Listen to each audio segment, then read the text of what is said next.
think only on this time, Peter. I think it's happy life that ruined the lecture, not not your commentary. But your commentary helped. In fact, I'm going to take a little bit of your commentary just for a second here. I tried to be in a broad. You did.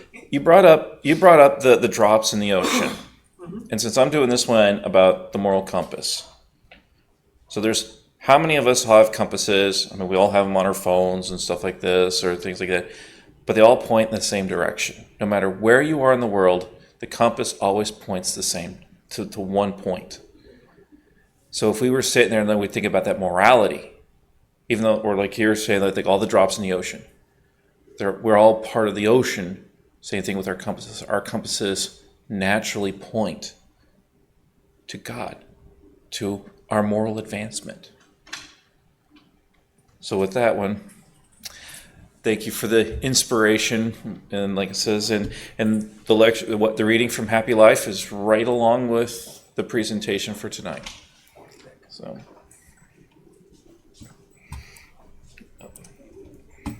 So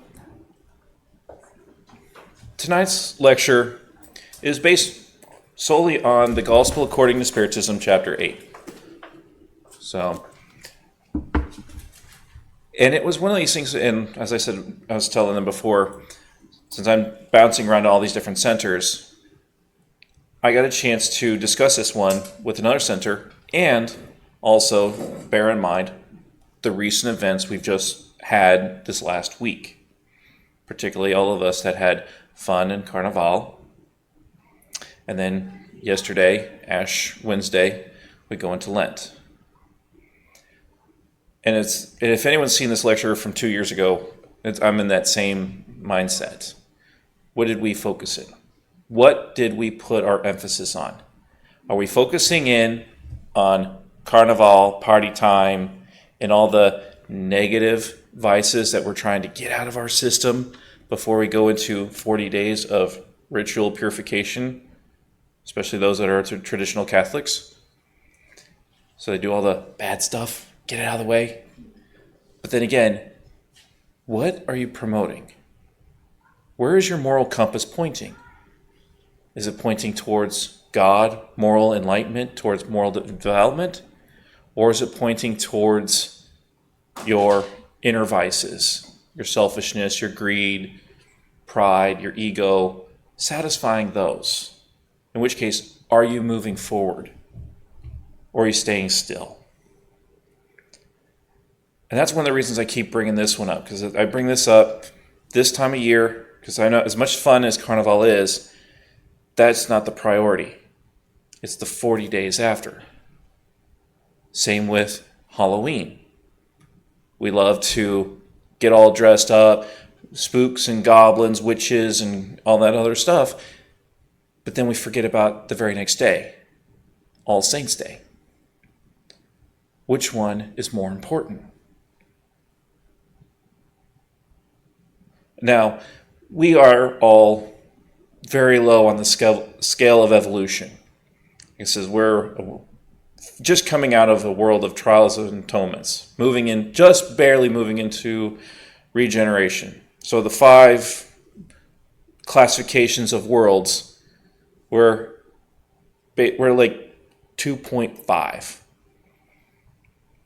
maybe 2.51, not 3. But we're better than 2. We're in that transition period. We're in that middle zone. But still, 2.5 out of 5. We still got a long way to go. And so, as I bring up this topic, it's again thinking, where are we putting our mind? Where are we putting our energy? Are we putting our energy towards improving ourselves? Are we putting our energy towards our moral advancement? Or are we letting ourselves stay at the level? This is good enough. We'll just stay here for a little while. Not knowing that there's a force to keep moving. There's a push to keep going. When I was introduced to Spiritism, one of the few things I enjoyed was how someone took Newton's 3 laws of motion and applied it into spiritual terms.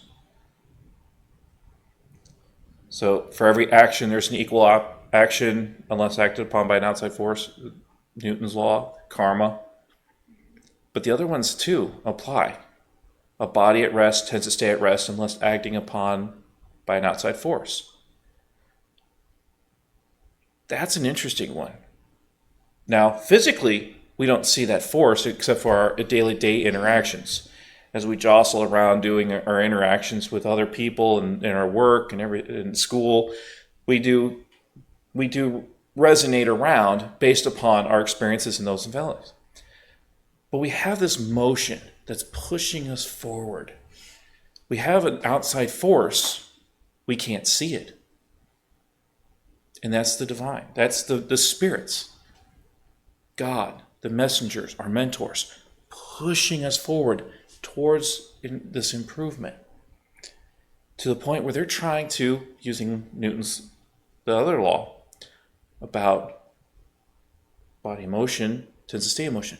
They're trying to build us into a momentum, to build us into spiritual momentum that we can carry on. But we're the ones that like the friction. We like to sit there, nope, hit the brakes. And it's very hard for them to push us along. So I'm using this topic to sit there and say, okay, let's back it up. Let's reflect a little bit.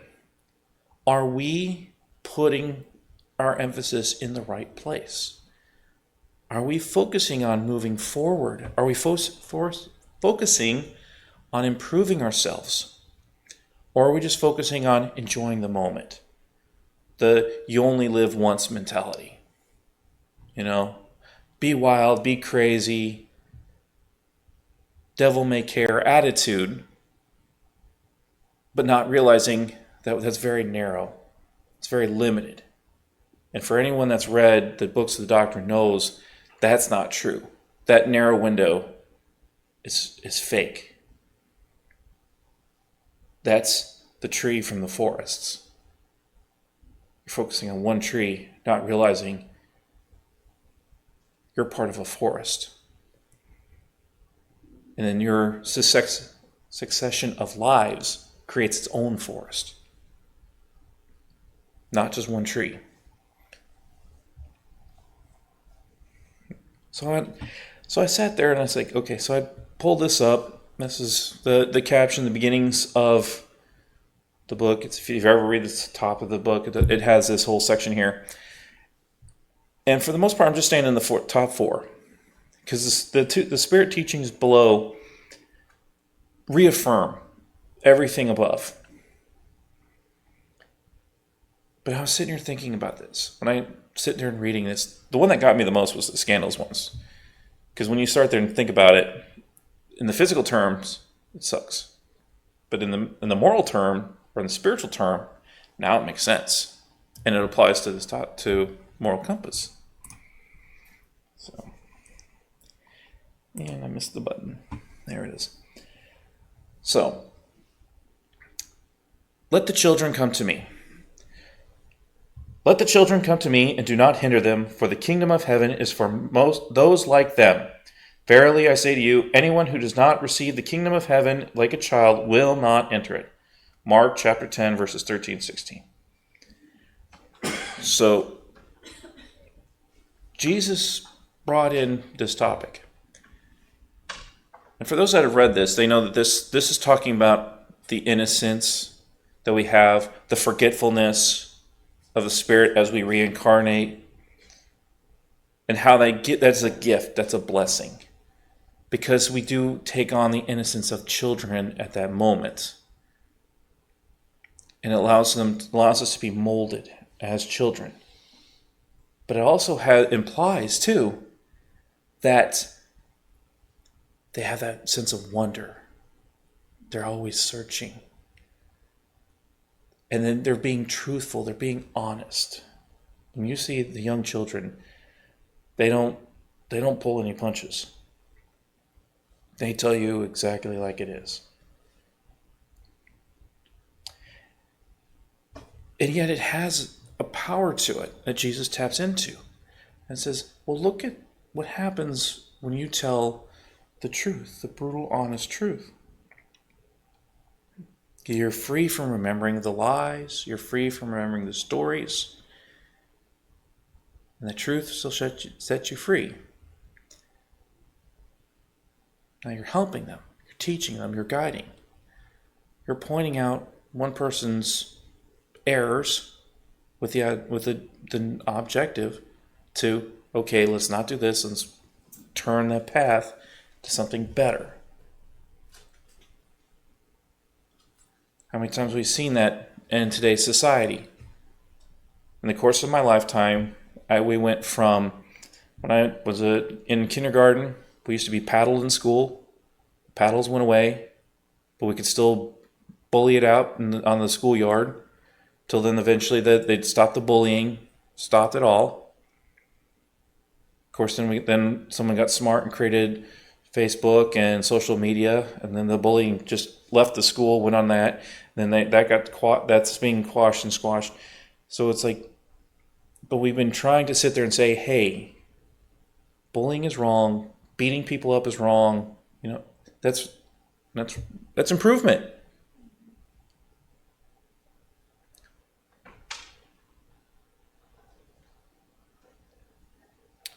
And so the other thing too that this mentions here is that we need to humble ourselves. Just like a child, when they know that they get in trouble, I'm sorry, they get very humble. And they show it. And that's how Jesus wants us to be humble like ourselves, like a child. We did wrong. We did bad.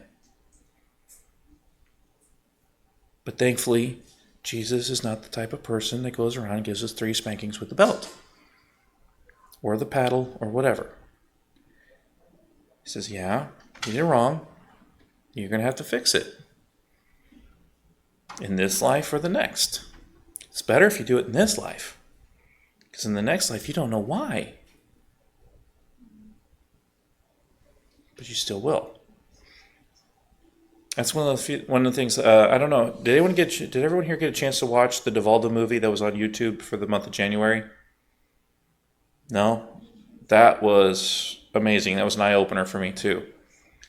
It was Devaldo Franco. It was his bio movie. You can see it in Brazil and everything else, but since Disney owns the rights to it, it's not released in the United States. And so they did a trial run where they had, you can watch it on YouTube for free, the entire movie, with English subcaptions, because it was using Brazilian actors, very well done. If you like the No Solar movie, it's in that same caliber. And I mean, the actress they got to play, Joanna De Angelis, was just, apparently she's a soap opera actress in Brazil, but wonderful job. I can see why they keep using her image whenever they use Joanna De Angelis. They use she looks just like the picture. But one of the things I learned about Devaldo is when he was a young man, he had an obsessor that was always ridiculing him and wanted him to commit suicide, because that's what Devaldo in a previous life had done to him. Now, Devaldo had elevated himself. And it took most of the movie and a good portion of his life before an opportunity came for him to correct the wrong. And that's a wrong that lasted for 600 years. So Devaldo owned it. He humbled himself. But then when the opportunity came, he didn't know it at the time. But he found a baby.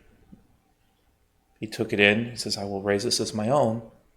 And that spirit was shocked, because that was his mother reincarnated. And Devaldo didn't know that, but he embraced it with love. And because he embraced it with love, it's like, this is going to be my daughter.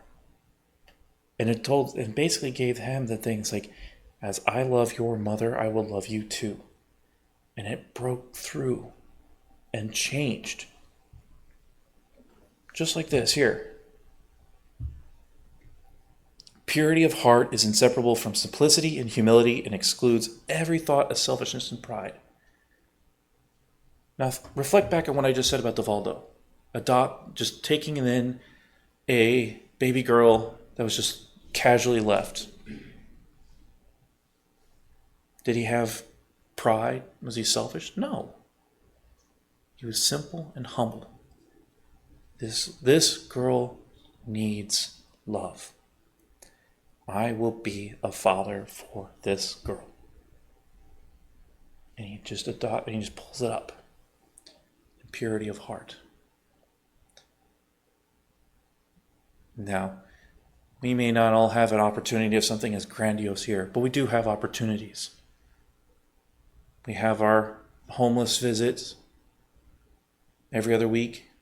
We go, Carnival, the Caravan of Love, goes out and sings and dances to the nursing homes in the areas on their own time. So they do help others. And they show this simplicity and this humility. And I encourage you to reach out and do this once, if not more. It's a wonderful thing to do. So,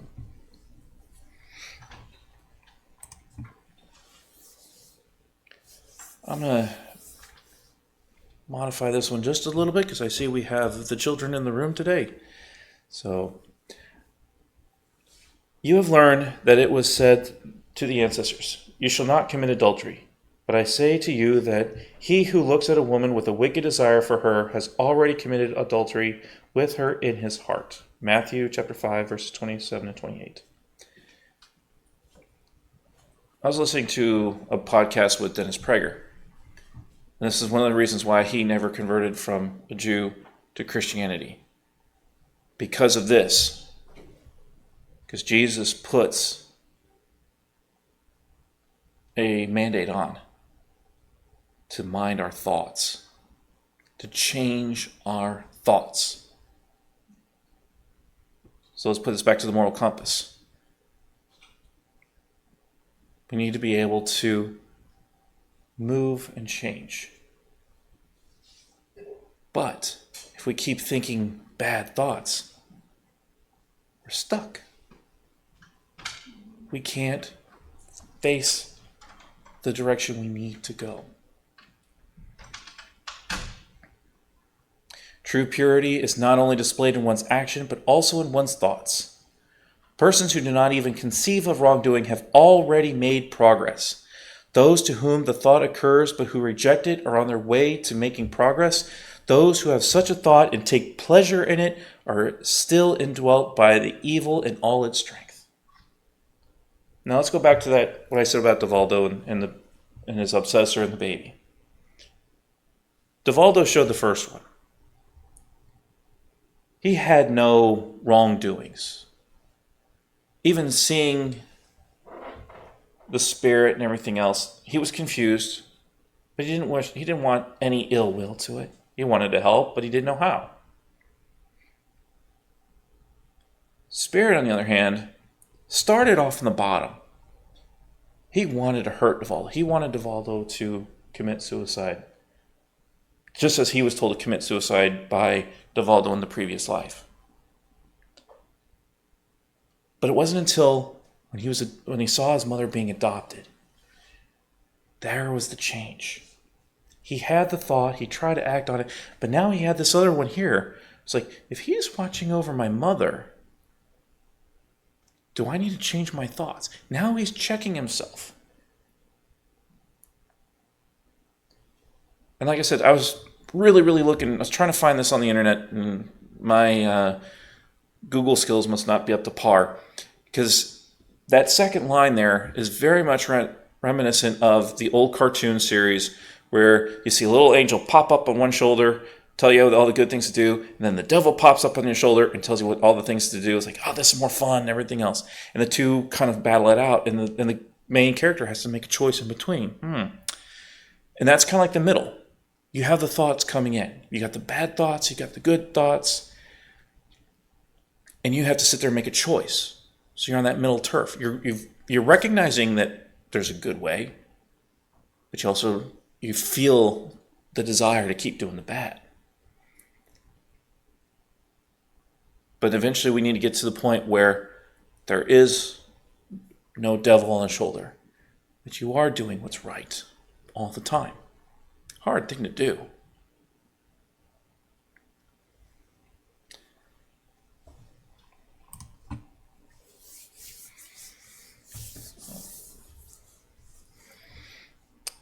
True purity, unclean hands. It's not what enters the mouth that defiles the man, but what comes out of the mouth of the man. What comes out of the mouth proceeds from the heart, and is what makes a man impure. For it is from the heart that evil thoughts, murder, adulteries, fornications, robberies, perjuries, blasphemies, and slander proceed. Matthew 15, chapters 1 through 20. Obviously, I condensed a lot of it down. And then the one main line from that section that I pulled out of it. Washing their hands instead of cleansing their heart, people deluded themselves and believed that they were square with God.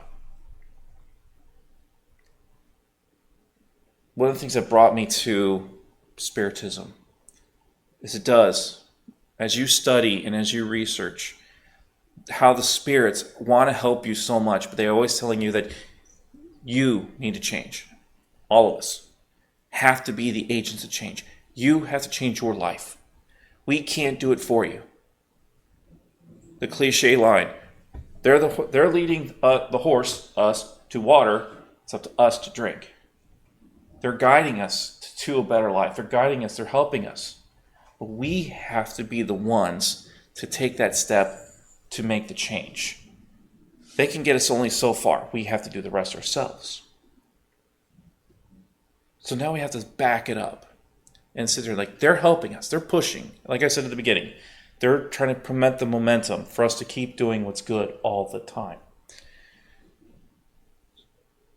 But now we're at the thing is like, okay, so that's in us.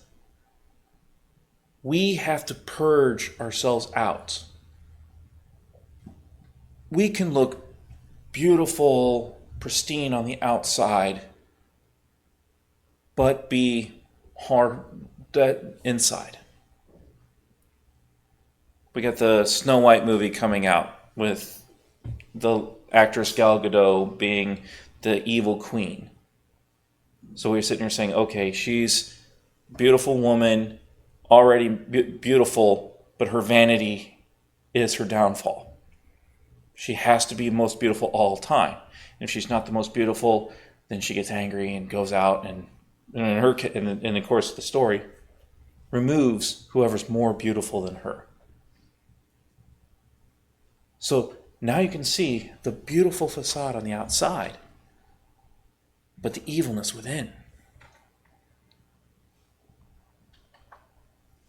How many other times do we see this? I can even point to Lord of the Rings. I love that movie and the stories and everything else there, where they were always saying, like, when, especially if anyone saw the Rings of Power series on Amazon, where Sauron, the evil one, always comes beautiful, handsome, perfect.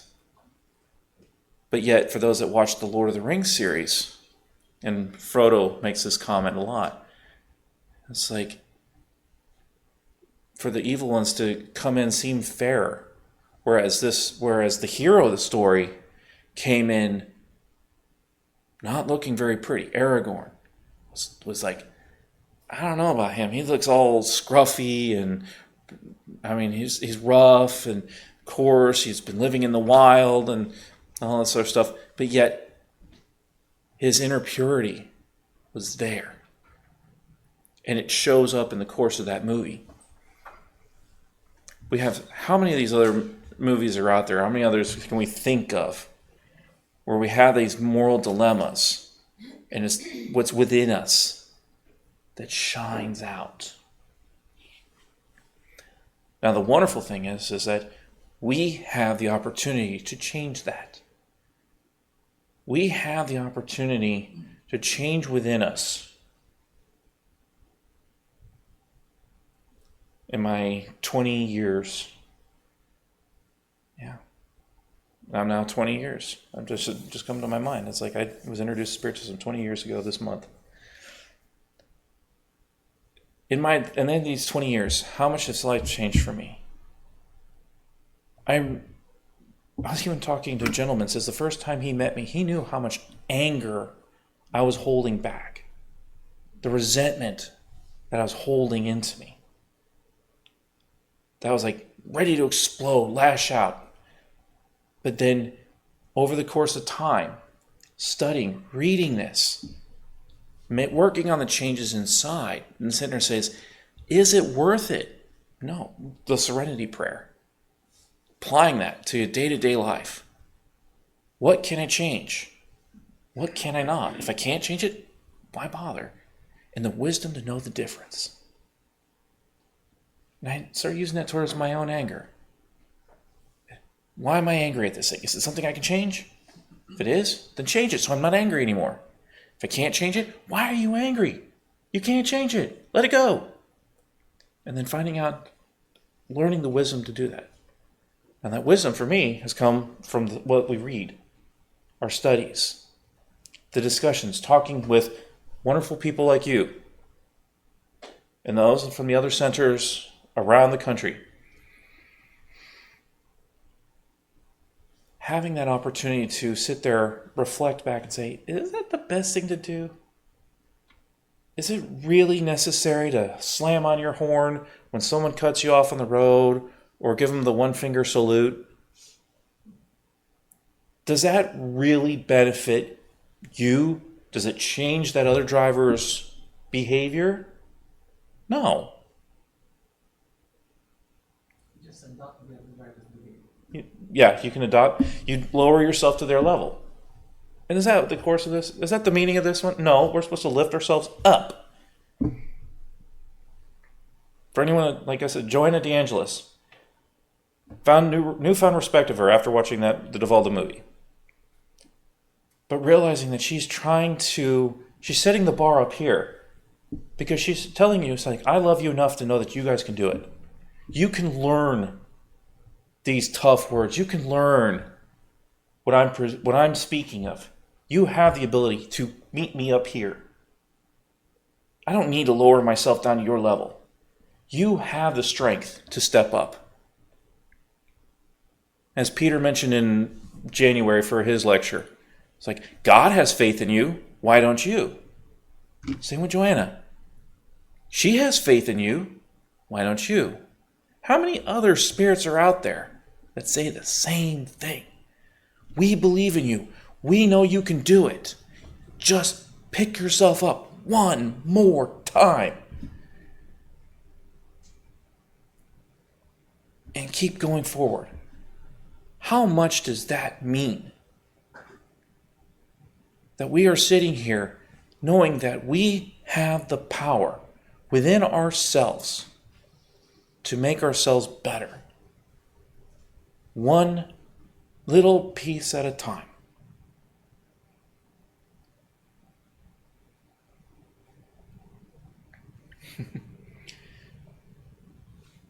So sit back and think.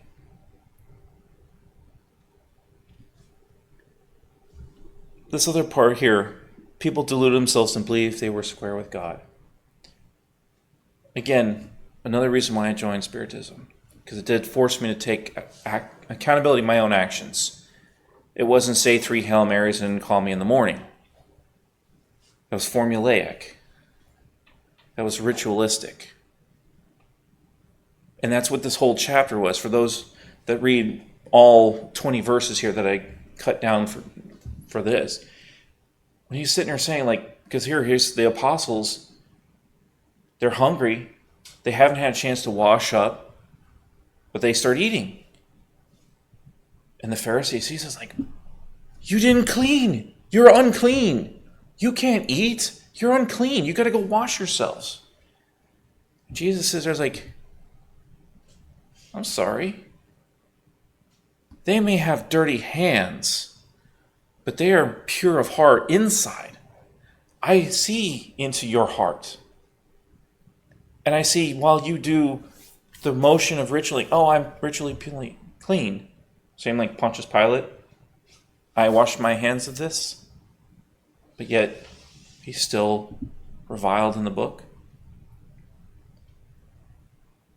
Same thing with the Pharisees. They were like, as long as we go through the motions, we can do whatever we want.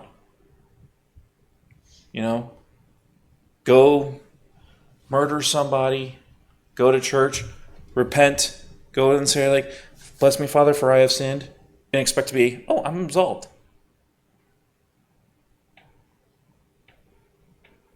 There was even a movie about that once. I think it was called Dogma.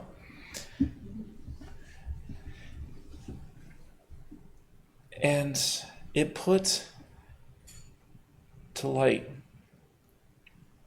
that we can say things doesn't make it true.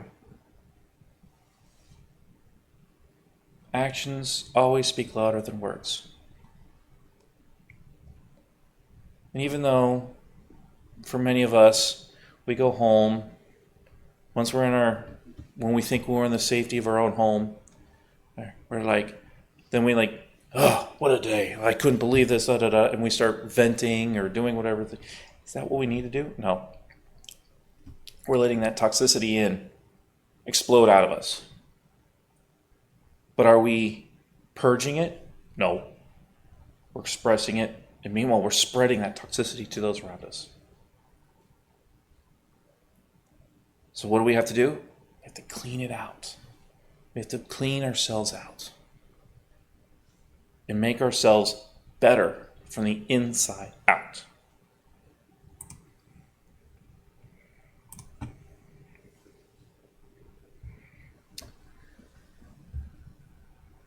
Every plant that my Heavenly Father has not planted shall be uprooted. Any religion that does not make people better does not meet its objective. One must be pure of heart.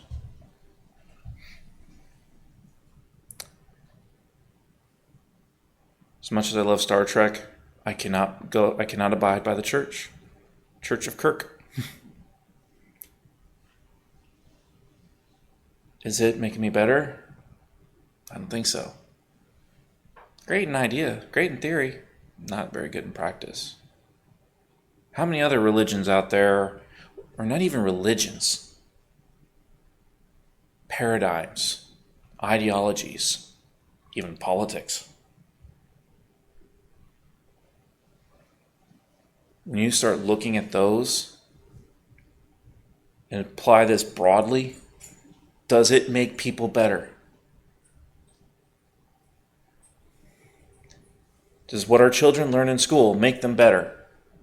Make them more capable? Does the training for your job make you better at your job?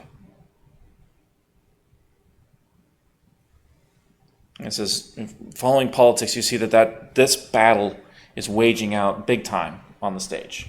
For anyone who's paying any attention to it, I won't go into details. This is not the place for it, but know that that's going on. There's a big fight. How many other things are out there? But let's make it more simple.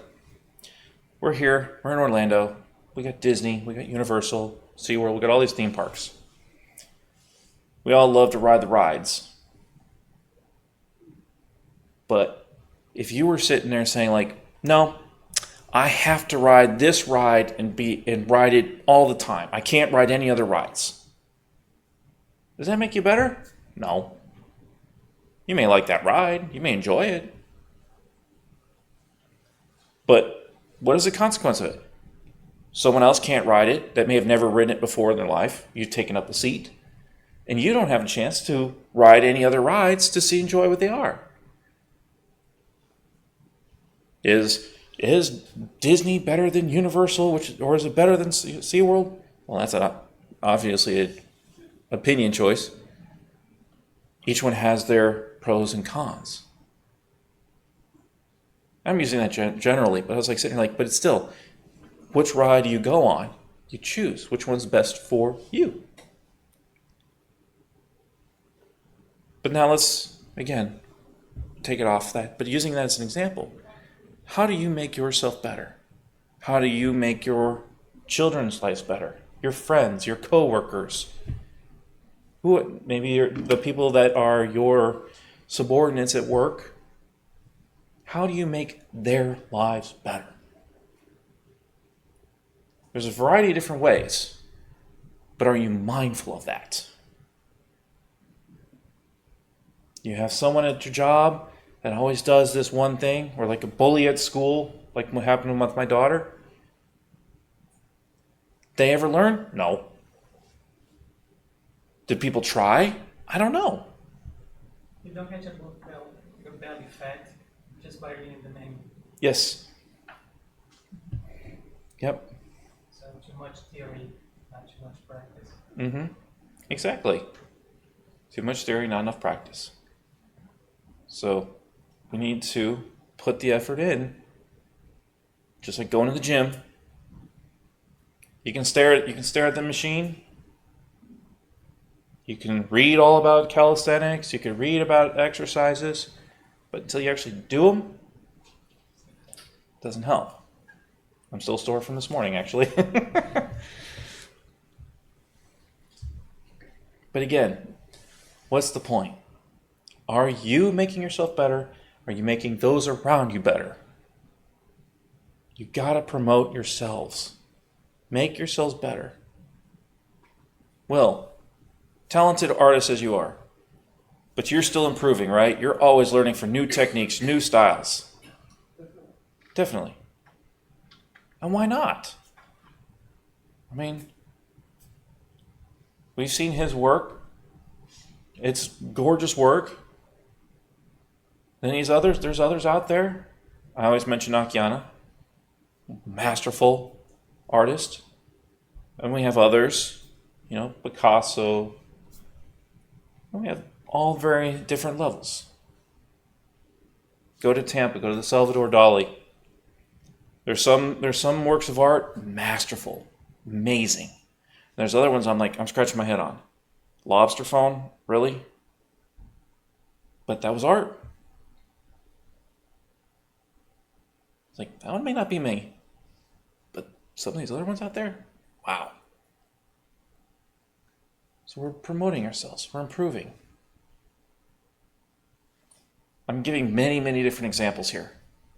But the idea is to find the one that clicks and sitting there, it's like, I can do this. And that's what I want you to do.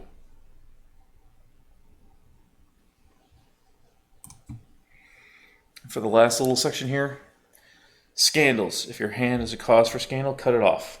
And of course, they're using scandal here, where it meaning snare or cause of moral stumbling. Based on that's the French word, and then goes back to Latin. I didn't want to get all that in here. It's written here in the footnotes. Woe to the world because of scandals, for scandals must come, but woe to the person through whom the scandal comes. If your hand or foot is a cause of scandal, cut it off and throw it away. You should enter life with only one foot or hand, rather than have two and be cast into eternal fire. And if your eye is a cause for scandal, tear it out and throw it away from you.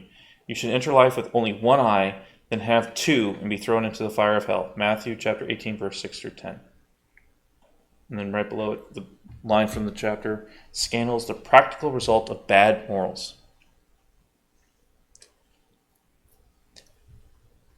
Going on with what we were saying about making yourselves better. And even when I was saying before about the angel, the devil and the angel. If you have the angel on your shoulder and you have the devil on the other one, and you need to remove the devil. Same thing with this here. But instead of being a foot, an eye, physically, because that didn't make sense at the time. Still doesn't now. Because people, it's like you go over to many of the cultures in the Middle East, you steal, you lose your hand. But then again, Jesus was saying something else. I remember a story that was told to me up in New Jersey from the Center Love and Light, where there was, and I think it's based on a book that never got translated to English, where there was a slave master that had whipped slaves all through his life, dies, feels remorse, says, I did wrong, I want to come back, but since I did so much bad to these people, I want to lose my arm in the next life. He comes back, becomes the life of a carpenter. So he's sitting here doing woodwork, and eventually he gets inspired by Santa Claus, and he starts making toys for kids. So he starts building little toys and starts giving it over to these things. The time comes for him to lose the arm. He's there working, making another toy. He slips. He loses a pinky.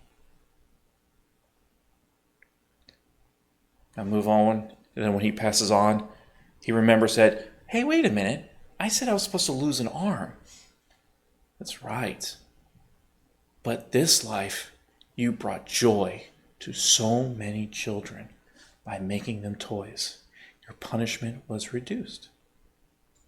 You were so upset for having whipped all those people that you wanted to really get rid of an entire arm, sacrifice an arm, cut your arm off and throw it away from you. But yet you turned it to good. So instead of losing the whole arm, you lose something not so significant, a pinky. Because without the pinky, you can still build the toys, you can still make everything. It didn't stop you from keep doing good.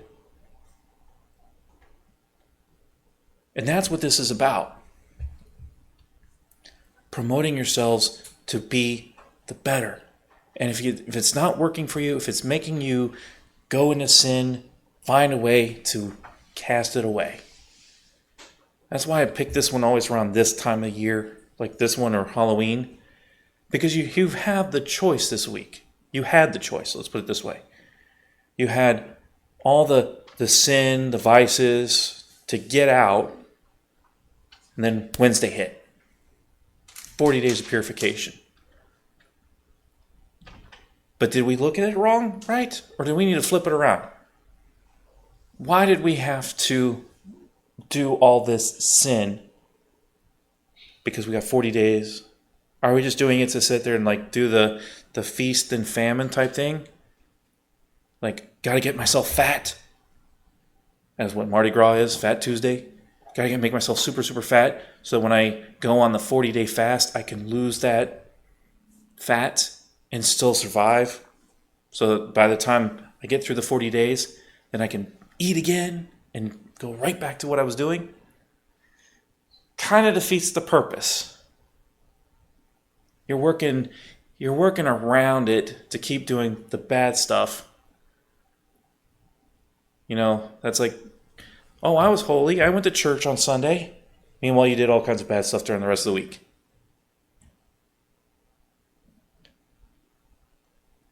This is an opportunity now to sit there and say, instead of doing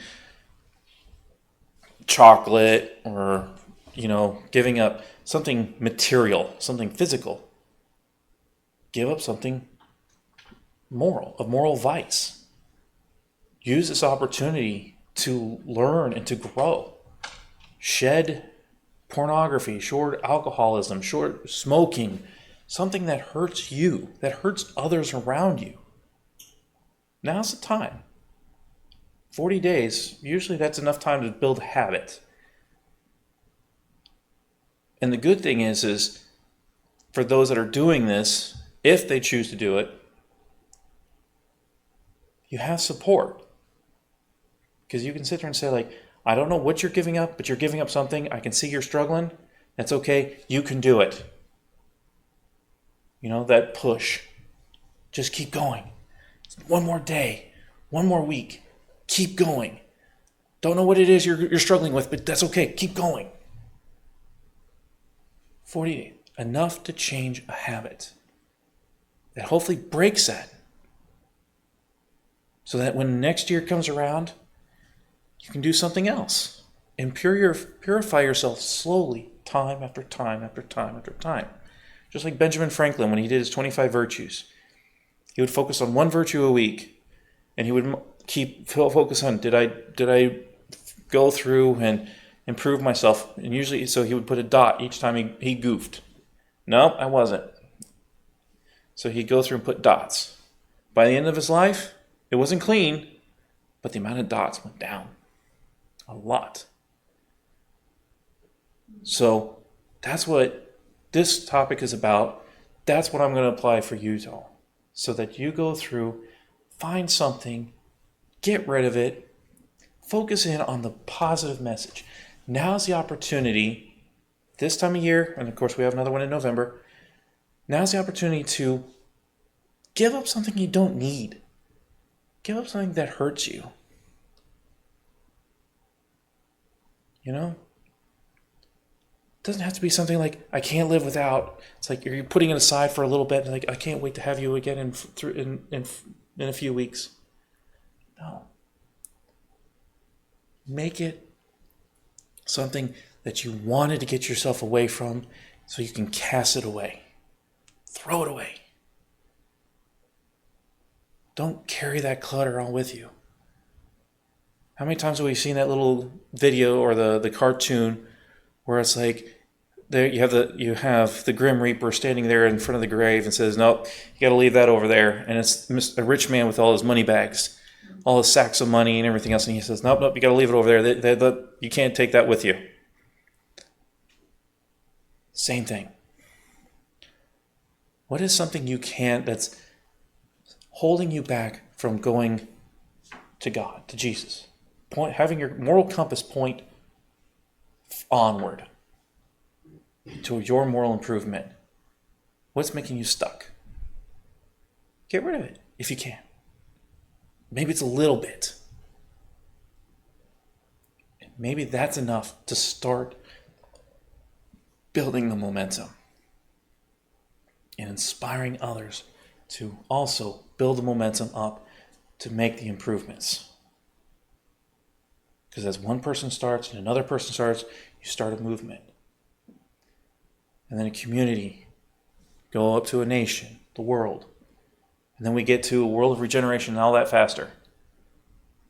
Remember, the spirits are helping us. They're pushing us. Let's let them help us. Let's get rid of it. Let's stop digging in our heels.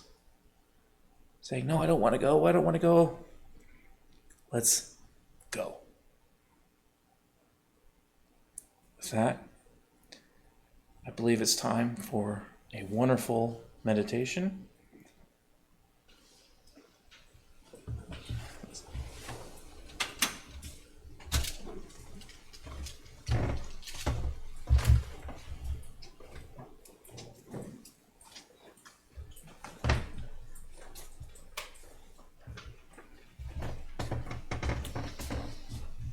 Thank you so much, Brian. Yeah, it's not like a full meditation. It's just about 5 minutes. We call it vibration. But if you want to just get like squeeze the orange and get the essence here, the moral compass that Jesus left us is the gospel. That's the moral compass, and that's why you brought these beautiful examples here from Matthew and so on in the gospel. Spiritism is like the GPS of this moral compass. The gospel is like the map, because it's still full of symbols, and even Jesus says, I cannot tell you guys everything because you're not capable of taking that in and absorbing and making discerning. But a comforter, a consoler will come with more clarity when you guys are ready. And we're ready. We've been ready. So when 1854 to 57, when April 57, which is going to be like, anniversary, the Spirits books came with Allan Kardec, codifying all of this. It is all about being a Christian, but being renewed. And if you are to summarize, somebody says, there's so much stuff. Can you just summarize in one line? Jesus already did that, because there was that one guy that, he was trying to understand what is the code to get to the kingdom of God, right? Because Jesus, I'm a good person. I do everything good. What is the best, guide? What can I do to get into heaven? Right? What do you think? Well, we have to, love God, do this and do that. I says, yes, do that. Sell everything. Just follow me. Take up your cross and follow me. That's the hard part, right? But then he left us something else. The golden rule, right? You love God above everything with all your heart. And you love yourself, and you love your neighbor as you love yourself. And that is the hardest part. That's the summary of this loving yourself and loving your neighbor. What do you really mean by loving? You cannot love without forgiving. Throughout his whole gospel ministry, Jesus was pointing out to us, sometimes very gently and sometimes very direct, we live with a lot of hypocrisy. Yes, you are imperfect, but once there is a difference between imperfect, because there is ignorance that you don't know, and there is the ignorance that you do know what's good and bad, and you make a choice. Once you're choosing and you're making the choice, and then it makes you a hypocrite, because you know what is the path. So thank you again. Those are. And how do we get rid of that hypocrisy that we live in? Keyword: forgiveness, forgiving. And that's what Spiritism does. In order for us to make ourselves better every day, we gotta forgive ourselves. We have to start fresh, move on, forgive others. If you don't forgive others, how you're gonna be able to move on? So let's just lower the lights a little bit there, and maybe you can get a little soft music there. Let's just reflect upon this message of the gospel and forgiveness, and let's just breathe, and let's just find ourselves comfortable in our chairs, breathing very slowly and holding it in our air and letting it go. Feel the air that fills our lungs, and it's just as you feel your lungs, you just be grateful. You let go everything. You're letting go of all of the negativity and bad energy, because we are built, we are created of love, and there is nothing more pure than that. As we breathe and we breathe in life, we take it for granted, the power, just that breathing in, and how much we are fulfilling the fluid that makes us living beings. All of those tiny, tiny cells of red blood cells that needs the oxygen and makes everything happen. We're so grateful. We're so grateful. We desire to live our lives less mechanically and more spiritually. We are needed to live this experience in a human form with all the beauty there is in this life. But we know that the body one day will cease and the spirit will go on. And as spiritual beings, if we could just see ourselves beings of light able to capture all this unconditional and tremendous love that God pours into us. And if we can visualize our spirit embracing ourselves, like you're split into, and you have your spirit looking at you like you're this little child